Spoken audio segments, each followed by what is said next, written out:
namang tao. Tiburcio, bilisan mo nga dyan.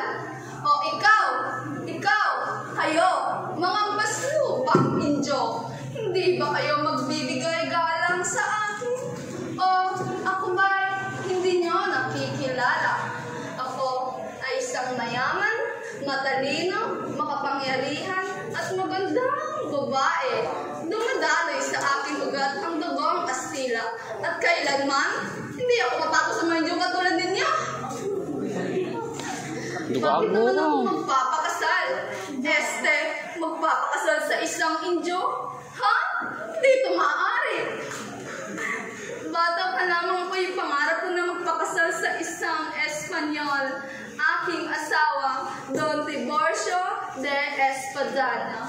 Oo, alam kong hindi siya ganun kayaman at hindi siya nakapag-aral. Ano naman, isa pa rin isang Espanyol.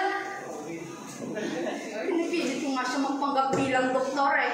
Ngayon, asawa na ako ng isang doktor. Hindi lang yun nakamit ko pa ang pinakamithing sa syudad. Hindi lang ako maganda, sosyal pa.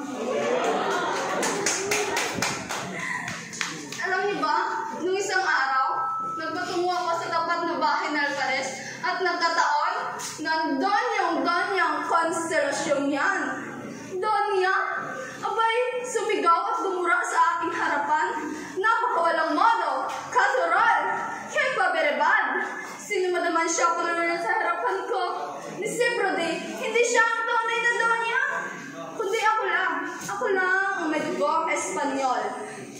Palibhasa, isa na siyang labandera. Napakasaya ko naman na kaya ko siyang ipahiya sa inyong harapan. Tiburcio, ako'y tumigil. Hoy, narapat naman yan sa paslupang niyang mapahiya. Oh, ngayon, kanino kayo kakampi? Sa akin o kay Konselasyon? Ano? Kay Konselasyon?